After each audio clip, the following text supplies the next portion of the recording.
నమస్కారం. నా పేరు డాక్టర్ షగుఫ్తా. నేను న్యాచురోపతి డాక్టర్‌ని. సయాటికా పెయిన్ అండి.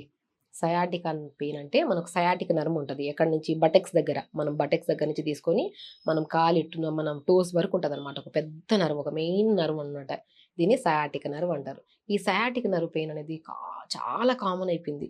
ఎందుకు సయాటిక పెయిన్ ఇంత అయిపోతుంది? సయాటిక పెయిన్ వస్తే ఇప్పుడు మోకాళ్ళ నొప్పులు వస్తే ఒక టైప్ ఆఫ్ నొప్పి ఉంటది. సర్వైకల్ స్పాండిలైటిస్ గాని, లంబార్ స్పాండిలైటిస్ గాని, తొంటి నొప్పి గాని ఇవన్నిటికి ఒక్కో టైప్ ఆఫ్ పెయిన్ ఉంటది. బట్ సయాటికా పెయిన్ అనేది మనం కూర్చోలేము, నిలబడలేము, మంట, పడుకోవడానికి ఇబ్బంది, కూర్చోవడానికి ఇబ్బంది. ఎలా అంటే విపరీతమైన ఒక type of different kind of discomfortness ఉంటదనమాట సయాటికా పెయిన్. సయాటికా పెయిన్ కోసం మనము ఫిజియోథెరపీకెళ్ళి ట్రాక్షన్స్ పెట్టించుకుంటాము, టెన్స్ మిషన్స్ పెట్టించుకుంటాము, అల్ట్రాసౌండ్స్ చేయించుకుంటూ ఉంటాం. ఏది చేయించుకున్నా చేయించుకున్నంత వరకు బాగా రిలీఫ్ ఉంటది. దాని తర్వాత మళ్ళీ అదే పెయిన్‌తో సఫర్ అవుతుంటాం. అసలు సయాటికా పెయిన్‌కి ఏం సొల్యూషన్ లేదా? పర్మనెంట్‌గా ఏదైనా చేయొచ్చా? అంటే బెస్ట్ సొల్యూషన్ ఉందండి యోగా. సయాటికా పెయిన్ గానీ, బ్యాక్ పెయిన్ గానీ, మన తొంటి నొప్పి గానీ ఇవేమున్నా సరే మనము బెస్ట్ ఆసనాస్ ఉన్నాయి మనకి. పొద్దున్న లేచిన వెంటనే మనము చాలా రకరకాల ఆసనాస్ చేసేస్తూ ఉంటాము. మనము పెయిన్స్ తగ్గడానికి. బట్ కొన్ని సయాటికా పెయిన్ ఉన్నప్పుడు మనము బ్యాక్ పెయిన్ ఉన్నప్పుడు ఫార్వర్డ్ బెండింగ్స్ ముందరికి వంగి కొన్ని చేసే ఆసనాస్ చెయ్యొద్దు. చేస్తే ఇంకా పెయిన్ ఎక్కువ పుల్లింగ్ ఉంటది పెయిన్ మాట. ఇంకా ఎక్కువ చేసినట్టు అవుతది పెయిన్ దానికి మనం ఇవి చేసుకోవడం వల్ల. సో, మనము ఇలాంటి కైండ్ ఆఫ్ పెయిన్ ఉన్నప్పుడు భుజంగాసన చేయడం. భుజంగాసన అంటే మనము బోర్లా పడుకొని, కొద్దిగా చేతులు చెస్ట్‌కి సైడ్‌లో పెట్టుకొని, కొద్దిగా మెడని కొద్దిగా చెస్ట్ పార్ట్‌ని కొద్దిగా లిఫ్ట్ చేసి విత్ బ్రీత్‌తో లిఫ్ట్ చేయాలి. అలా భుజంగాసన చేశామనుకోండి చాలా ఇప్పుడు చూసారా అప్పర్ బాడీని ఇలా పైకి లిఫ్ట్ చేస్తున్నప్పుడు కింద నర్వ్స్ మొత్తం పుల్ అవుతాయన్నమాట. ఆ నర్వ్స్ పుల్ అయినప్పుడు అక్కడే 50-60% పెయిన్ పోతది మనకి. సో, భుజంగాసనం వల్ల థెరపటిక్ ఆసనాస్ ఉంటాయి. అంటే ఈ ప్రాబ్లమ్‌కి ఈ ఆసనాస్ చేయాలి. ప్రాబ్లమ్‌కి ఈ ఆసనాస్ చేయొద్దు అని ఉంటది. సో, అందులో మనం సయాటికా పెయిన్‌కొచ్చాక భుజంగాసన అనేది బెస్ట్ పవర్‌ఫుల్ ఆసన అనమాట. దాంతో పాటు సర్పాసన్. ఇప్పుడు భుజంగాసన అంటే చేతులు కొద్దిగా దూరం చేసి మనం లిఫ్ట్ చేస్తాం. ఫస్ట్ ఇలా చేయడం వల్ల ఆ సయాటిక్ నర్వ్‌కి కొద్దిగా లైట్ పుల్లింగ్ అన్నట్టు అవుతదనమాట. దాని తర్వాత సర్పాసన్ 2 చేతులని దగ్గర తీసుకొని నెక్‌కి డౌన్ చేసి నేను రీసెంట్‌గా ఒక వీడియోలో కూడా చూయించాను విత్ ప్రాక్టికల్‌గా. మీకు ఇప్పుడు చెప్తున్నాను. సర్పాసన్ అనేది కొద్దిగా ఐడియా ఉండే వాళ్ళకి యోగాకి బాగా తెలిసి ఉంటాయి ఈ ఆసనాస్. సర్పాసన్ ఇలా లిఫ్ట్ చేసి మనం ఇంకొద్దిగా పైకి లిఫ్ట్ చేస్తామనమాట బాడీని, అప్పర్ బాడీని. సో, అప్పుడు ఇంకొద్దిగా పుల్ అవుతది. సో, అలా చేయడం వల్ల అండ్ ఇంకొకటేంటంటే ఇది బెస్ట్ 2 ఆసనాస్. ఇంకోటేంటంటే మనం బోర్లా పడుకుంటాం గదా! ఈ థైస్ కిందన ఒక పిల్లోని పెట్టండి. తల కిందన పిల్లో వద్దు. మనం స్ట్రెయిట్‌గా ఇలా పడుకున్నాము. థైస్ కిందన ఒక పిల్లో పెడుతున్నాం. థైస్ కిందన పిల్లో పెట్టి సింగిల్ లెగ్ లిఫ్టింగ్ అనమాట. ఒక కాలు పైకి లిఫ్ట్ చేయడం. ఒక 10 సెకండ్స్ హోల్డ్ చేయడం. మళ్ళీ ఇంకొద్దిగా డౌన్ చేసి ఇంకో కాలు పైకి లిఫ్ట్ చేయడం. ఇప్పుడు ఇవి థైస్. కిందన పిల్లో ఉంది. ఒక కాలు పైకి, ఒక కాలు కిందికి, ఒక కాలు పైకి, ఒక కాలు కిందికి.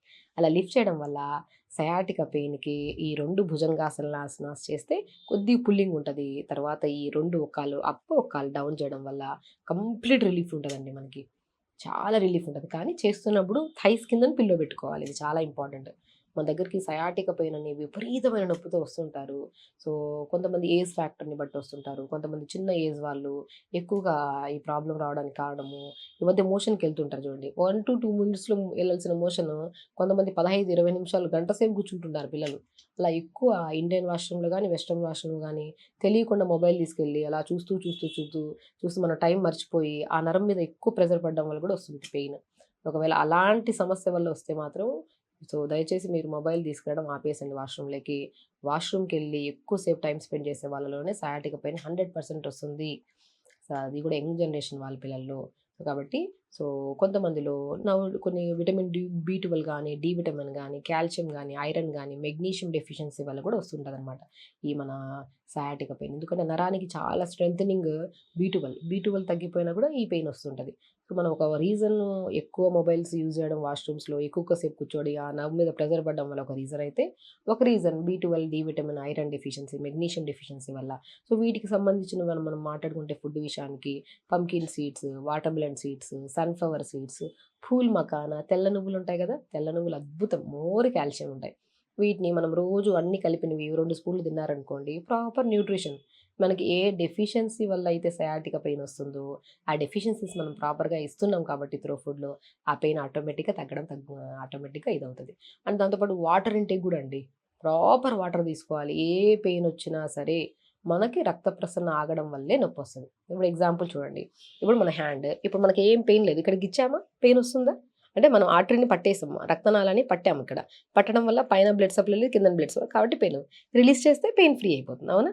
సో, ఇప్పుడు మనం ఏం పట్టకపోయినా, ఏం గిచ్చకపోయినా కూడా ఒక చోట పెయిన్ వస్తుందంటే, ఒక నరం మీద ఒక నరం పడి ఇంటర్లింక్ చేయడం వల్ల, అక్కడ రక్త ప్రసరణ ఆగడం వల్ల వస్తుంది పెయిన్. ఎందుకు? ఓవర్ స్ట్రెస్ వల్ల, లేదంటే దాని మీద ఎక్కువ ప్రెషర్ ఇవ్వడం వల్ల. ఆ నరాలను రిలీజ్ చేస్తే పెయిన్ పోతుంది మనకి. అవునా? ఇది కామన్. ఈ రిలీజ్ చేయాలంటే దీనికి ఏం కావాలి? స్ట్రెంత్ కావాలి. ఆటోమేటిక్‌గా మనం ఏం ప్రెషర్ లేకుండా కూడా ఒక దాని మీద ఒక నరం పడింది, ఇంటర్లింక్ అయ్యి పెయిన్ వస్తుందంటే, సో, దానికి ఏదో డెఫిషియన్సీ ఉండడం వల్ల, మనకి ఏదైనా ప్రాపర్ న్యూట్రిషన్ లేకపోతే బాడీ వీక్ అవ్వడం వల్ల, మనకు దానికి తెలియకుండానే అది రక్త ప్రసరణ ఆపుకుంటదనమాట. సో, దాన్ని రిలీజ్ చేయాలంటే ప్రాపర్ న్యూట్రిషన్ కావాలి. దానికి మనకి ఎక్కడి నుంచి చేస్తున్నాము? సో, సీడ్స్‌లో నట్స్‌లో ఇస్తున్నాము. పంకిన్, వాటర్ మిలన్, సన్‌ఫ్లవర్ సీడ్స్‌లో, ఆకుకూరల్లో మునగాకు అద్భుతమండి సయాటిక పెయిన్‌కి. మునగాకుని రసంలాగా చేసుకోవచ్చు, ఫ్రైలాగా చేసుకోవచ్చు. మునగాకుని చపాతీ పిండిలో కలిపేసుకొని చపాతీలాగా చేసుకోవచ్చు. మునగాకుని మిక్సీ పట్టేసి ఆ జ్యూస్‌ని దోసల్లో గానీ, ఇడ్లీ బ్యాటర్‌లో కలుపుకొని గ్రీన్ దోసలు, మనం ఇడ్లీలాగా చేసుకొని తిన్నా గూడా ప్రాపర్ న్యూట్రిషన్ దొరుకుతది. అప్పుడు ఈ పెయిన్ అసలు సయాటిక్ పెయిన్ అనేదే ఉండదు. ఫస్ట్ మనం ఏం మాట్లాడుకున్నాం? యోగా గురించి మాట్లాడుకున్నాం. దాని తర్వాత నట్స్ గురించి మాట్లాడుకున్నాం. దాని గురించి ఆకుకూరల్లో మునగాకు బెస్ట్. అండ్ దాంతో పాటు వాటర్ కూడా ప్రాపర్‌గా తాగాలి. ఒక మనిషికి ప్రాపర్ వాటర్ లేకపోయినా కూడా రక్తం అనేది లైట్‌గా గడ్డ కడతది శరీరంలో. దానివల్ల కూడా నొప్పులొస్తాయి. ఆ ప్రాపర్ వాటర్ ఉంటే బ్లడ్ సప్లై మంచిగుంటది. అప్పుడు ఈ పెయిన్స్ అనేవి ఉండవనమాట. కాబట్టి వెరీ సింపుల్. సయాటిక పెయిన్ ఎవ్వరికున్నా, మోకాలు నొప్పులు, back pain, any kind of pain, ఒక మనిషికి కావాల్సింది ఏంటి? Physical activity. Physical activity morning చేస్తే ఈ నొప్పులనేవి అస్సలు అక్కడే 80-90% పోతాయి. ఇంక డెఫిషియన్సీస్ పరంగా మనం మాట్లాడుకుంటే, ఈ డెఫిషియన్సీస్ మనం ఇక్కడ క్లియర్ చేస్తున్నాం కాబట్టి, అసలు నొప్పి అనే ప్రాబ్లమ్ అనేది మనకుండదు. కాబట్టి హెల్తీ లైఫ్ స్టైల్‌ని మనం మెయింటైన్ చేసుకుంటూ, ప్రాపర్ స్లీప్ ఉండాలి, టైంకి వాటర్ తాగాలి, ఫుడ్ కరెక్ట్‌గా తీసుకుంటే అసలు నొప్పి అనేది శరీరంలో ఉండదు. దానివల్ల ఎన్నో రకాల భయంకరమైన సమస్యలు కూడా మనం శరీరానికి రాకుండా, మనం హెల్తీ లైఫ్ స్టైల్‌లో ఉంటే మాత్రం ఏ ప్రాబ్లమ్స్ రావు. అండ్ ఈ స్కిన్ చూడండి, హెయిర్ చూడండి. మన స్కిన్ పాడైందంటే, హెయిర్ పాడైందంటే ఫస్ట్ డిప్రెషన్‌లోకి వెళ్ళిపోతాం మనం చాలామంది. సో, మనం మునగాకు, నట్స్ ఇవన్నీ ప్రాపర్ వాటర్ తాగడం వల్ల స్కిన్ గ్లో ఉంటది, హెయిర్ గ్లోగా ఉంటది, నొప్పులన్నీ కంట్రోల్ అయ్యి హెల్తీ లైఫ్ స్టైల్ మనం లీడ్ చేస్తాం. కాబట్టి ఇవన్నీ చెప్పింది, మనం ఎన్నో రకాల మంది పేషెంట్స్ మా దగ్గరికి వస్తూ ఉంటారు. మనం వాళ్ళకి రెమెడీస్ లాగా చెప్తుంటాము. మీరెవ్వరైతే రాలేకపోతున్నారో వాళ్ళెవ్వరికైనా సరే బెస్ట్ వే లాగా పనిచేసే రెమెడీస్ మనం మాట్లాడుకున్నాం. ఖచ్చితంగా చేయండి. హెల్తీగా ఉండండి. హ్యాపీగా ఉండండి. నమస్కారం.